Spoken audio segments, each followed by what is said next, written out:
province et par conséquent de toute la terre.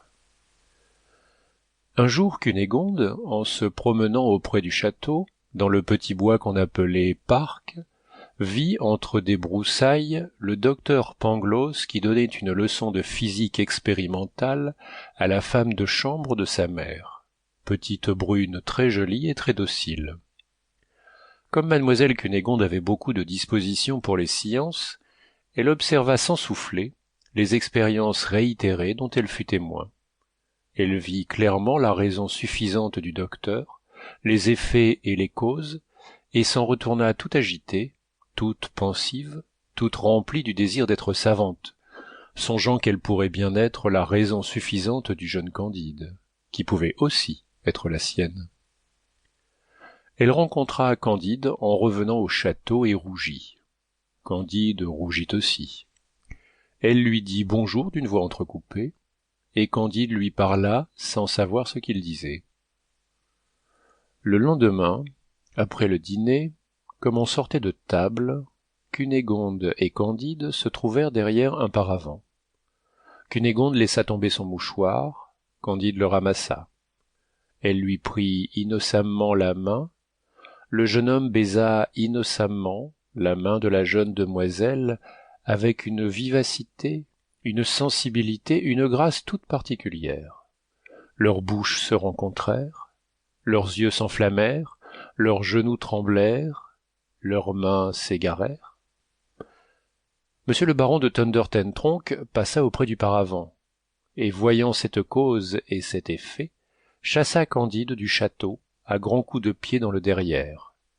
Cunégonde s'évanouit, elle fut souffletée par madame la baronne dès qu'elle fut revenue à elle-même, et tout fut consterné dans le plus beau et le plus agréable des châteaux possibles.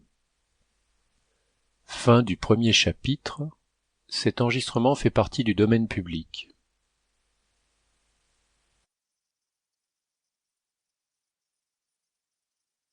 Chapitre 2 de Candide ou l'optimisme de Voltaire. Ce que devint Candide parmi les Bulgares. Candide, chassé du paradis terrestre, marcha longtemps sans savoir où, pleurant, levant les yeux au ciel, les tournant souvent vers le plus beau des châteaux qui renfermait la plus belle des baronnettes. Il se coucha sans souper au milieu des champs entre deux sillons. La neige tombait à gros flocons. Candide, tout transi, se traîna le lendemain vers la ville voisine, qui s'appelle Waldberghof Trarbk Dickdorf.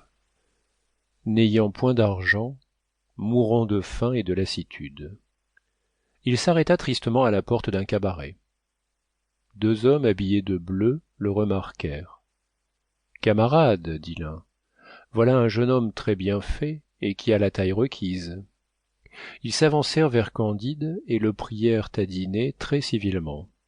« Messieurs, leur dit Candide avec une modestie charmante, vous me faites beaucoup d'honneur, mais je n'ai pas de quoi payer mon écot. »« Ah, monsieur, lui dit un des bleus, les personnes de votre figure et de votre mérite ne payent jamais rien. N'avez-vous pas 5 pieds 5 pouces de haut ? » Oui, messieurs, c'est ma taille, dit-il en faisant la révérence. Ah, monsieur, mettez-vous à table.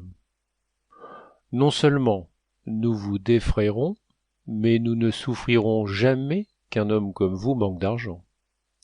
Les hommes ne sont faits que pour se secourir les uns les autres. Vous avez raison, dit Candide. C'est ce que monsieur Pangloss m'a toujours dit, et je vois bien que tout est au mieux. On le prie d'accepter quelques écus. Il les prend et veut faire son billet. On n'en veut point. On se met à table. N'aimez-vous pas tendrement ?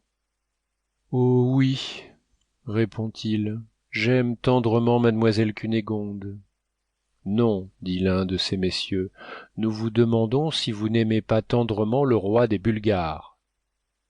Point du tout, dit-il, car je ne l'ai jamais vu. Comment ? C'est le plus charmant des rois, et il faut boire à sa santé. Oh, très volontiers, messieurs. Et il boit. C'en est assez, lui dit-on. Vous